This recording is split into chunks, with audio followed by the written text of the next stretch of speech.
Manfaat itu kembali ke atas orang yang berselawat. Laisa illa, tidak selainnya. Laisa illa mana la ghair. Tidak selainnya. Jadi hak dapat manfaatnya orang hak selawat, bukan Nabi. Itu pandangan kedua. Yang kata yang dapat manfaat kita hak selawat, bukan Nabi. Kenapa? Li'annahu sallallahu alaihi wasallam illah qad ufghirat alaihil kamalat, kerana telah dihabiskan ke atasnya segala kesempurnaan. Dihabisi ke atasnya segala kesempurnaan. Habis kesempurnaan. Nabi SAW mencapai aqsa darajatil kamal al-insani, penghabisan hak kesempurnaan manusia. Jadi kalau guna dah nak tambah ni, tak ada apa. Jadi kita duduk selawat-selawat, tak ada manfaat pada Nabi, kita pun dapat manfaat. Ini pandangan kedua. Hak sahihnya dapat manfaat juga. Ni tengok dia rock balik. Tengok baca ada tu Al-Ababi. Qawluhu li'annahu qad ufghirat alaihi al-kamalatu. Okey. Atas tu ada sikit dia kata wa zahir anna hadzal khilaf innama huwa ba'da al-wafat. Khilaf ini berlaku setelah wafat Nabi. Amma qablaha fa zahir annahu yantafi'u qawlan wahidan akhla min at-ta'lim. Zahirnya masih hidup Nabi dapat manfaat lah. Tapi setelah wafat mana dah dihabisi segala kesempurnaan, maka tak ada lah. Qauluhu li'annahu qad ufghirat 'alaihi kamalat ay hina furujihi min ad-dunya, ketika Nabi keluar daripada dunia wafat. Wa amma qabla dhalika fakana yataraqqa fil kamalat. Adapun sebelum tu Nabi sentiasa mendaki naik pada kesempurnaan.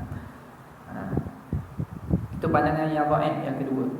Warudda, dan dirak pandangan ini bi annahu sallallahu alaihi wasallam la yazalu yataraqqa, bahawa Nabi sentiasa menaiki fil kamalat, sentiasa naik pada kesempurnaan daiman abada, selama-lamanya, sentiasa dan selama-lamanya. Maknanya sebagaimana kata Imam Bajuri, hak sahihnya Nabi dapat manfaat. Dan lepas Nabi wafat, dan kita selawat, dapat manfaat juga. Kerana ke darjat Nabi, kesempurnaan Nabi sentiasa meningkat. Sebab apa? Sebab Allah Ta'ala yang maha sempurna, kamal tu la haddalah, tak ada had. Ada nak kata had setara mana tu? 100%, boleh lagi. Ma min kamali illa ba'dahu akmal. Tak ada daripada sempurna kecuali ada lagi sempurna. Nisbah bagi makhluk lah ni. Sebab tu dalam Qur'an kata apa?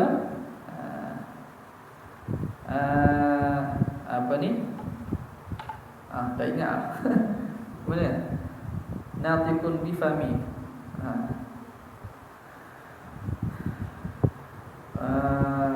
Fa inna fadla Rasulullah laysa lahu haddun fa yu'riba anhu natiqun bifami. Fa inna fadla Rasulullah laysa lahu haddun fa yu'riba anhu natiqun bifami. Kelebihan kemuliaan Nabi tak ada had yang boleh dituturkan oleh kata. Sebab ma min kamalin illa wa ba'dahu akmal minhu. Jadi sentiasalah Nabi menaiki kesempurnaan tersebut, daiman, sentiasa, abadan, selama-lamanya. Idma min kamalin illa wa indallahi akmal minhu.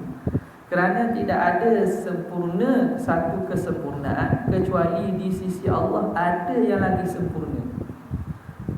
Katakanlah haknya 100, dah 100 aja, dah Tuhan Allah Ta'ala ada hak ke pada nak menganugerahkan nikmat dia? Tak ada hak. Jadi boleh lagi. Boleh pada 100 lagi, 101. Situ je ke? Tak boleh lagi 100, 200, 300 boleh. Jadi tidak ada mana kesempurnaan kecuali di sisi Tuhan ada yang lebih sempurna. Nikmat yang lebih sempurna, kedudukan lagi sempurna. Dan Tuhan sebagaimana tidak ada penghujung bagi kudrat dia, tidak ada had bagi kuasa dan kudrat dan kesempurnaannya. Dia boleh beri nikmat dan kesempurnaannya tak ada had. Kama usyira lidzalika, sebagaimana mengisyaratkan kepada demikian itu, biqaulihi ta'ala, diisyaratkan kepada demikian itu dengan firman Allah Ta'ala, walal akhiratu khairul laka minal ula, walal akhiratu khairul lak minal ula, dan sesungguhnya al-akhirah, al-akhirah yang akhir, yang terkemudian itu lebih baik bagi engkau wahai Muhammad daripada yang terdahulu. Itu salah satu makna. Makna yang satu lagi, kebanyakan tafsir kata walal akhiratu khairul laka minal ula, dan akhirat itu lagi baik bagi engkau berbanding dunia. Akhirat itu makna akhirat lah, ula itu dunia.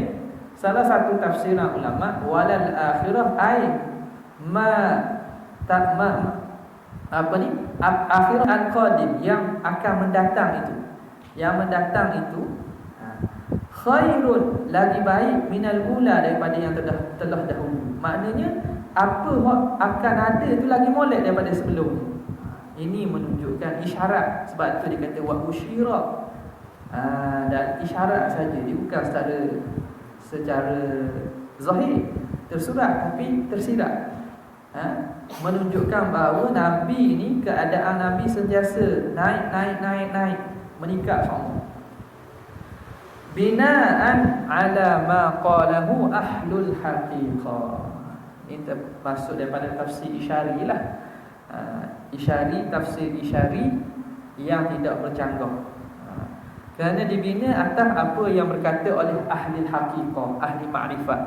Min annal ma'na, bahawa makna ayat itu walal lahzatul mutaakhiratu, dan saat-saat yang mendatang, khairul laka, lagi elok bagi kamu, minal lahzatil mutaqaddimah, daripada saat-saat, detik-detik yang terdahulu.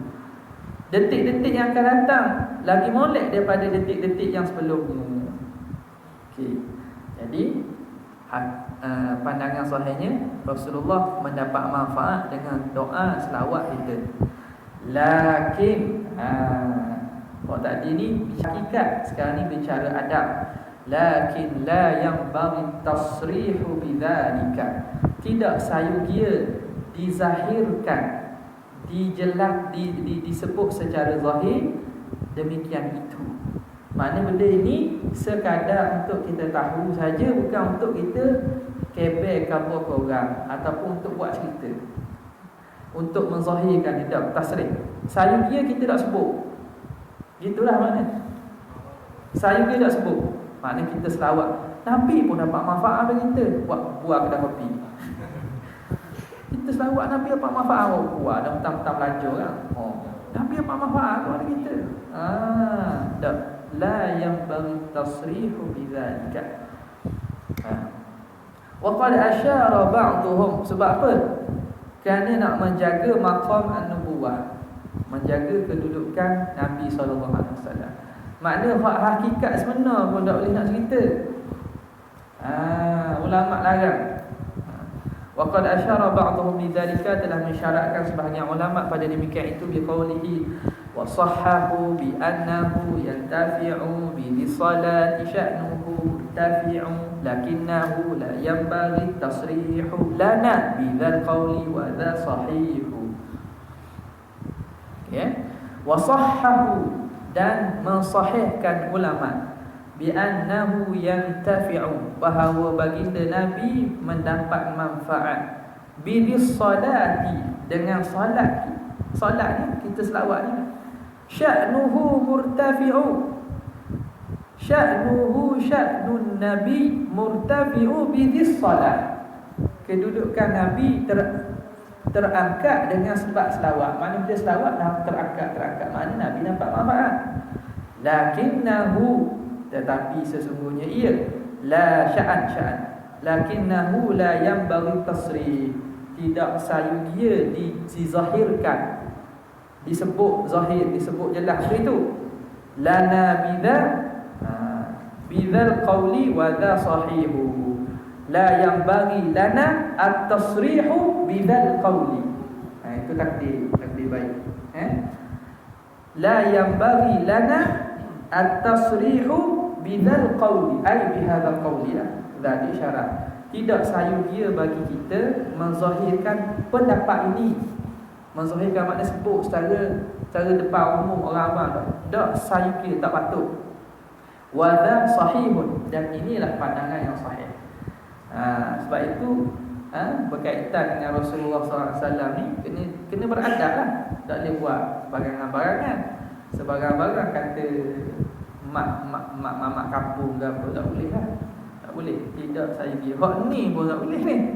Hak nikah ni tak. Apatah lagi kalau ada ayat-ayat, perkataan-perkataan yang boleh memberi waham, merendahkan kedudukan Nabi SAW. Tak saya kira lah. Kalau dengan niat menghina atau niat nak mengecilkan, tak. Dengan dia tahu itu salah, boleh jadi kufur. Boleh jadi kufur. Kalau tak ada niat dan tak tahu itu salah, maka orang itu berhak yu'azzaru, kena ta'zir. Ta'zir. Ta'zir ke mana? Masuk penjara lah, ataupun padang lah, pukul. Sama hak kata kalau. Atuknya dakyah dah bincang-bincang maklum tu. Mufti panggilnya ngaku tarik balik tak mau tarik balik. Suruh tahu tak mau tarik balik. Masuk penjara kotak. Biar mulut tu jangan cuba sangat, beradab sikit tak. Bila bab Tuhan bab Nabi pun dia boleh main-main. Hak ni Nabi kata akan datang akhir zaman, asbaha mu'minan wa yumsi kafiran. Pagi beriman, petang menjadi kafir. Tanpa merujuk siapa-siapalah, orang umum lah. Kes dia tu biar mufti sesat lah, jabat sesat lah.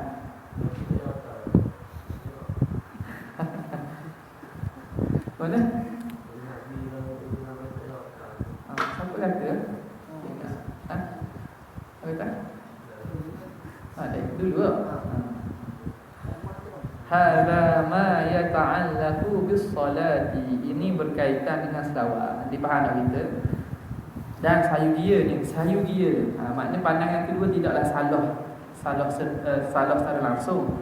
Sayugia masa berselawat tu kita tidak melihat bahawa selawat kita memberi manfaat, tapi melihatkan bahawa kita yang mendapat manfaat. Jadi maknanya boleh jamak antara dua kaum ni, boleh jamak. Hakikatnya serah ke Tuhan lah. Hakikatnya serah ke Tuhan lah. Tapi hendaklah mulahaz alaina an nulahidha anna al-musalli ataupun musalli itu yang tafi' bi salati, dia yang akan mendapat manfaat dengan selawatnya. Hak Rasulullah tu kedudukan dengan Allah Ta'ala lah. Itu kita tak nafikan lagi. Dia selawat. Wallahu ta'ala alam. Bismillahirrahmanirrahim.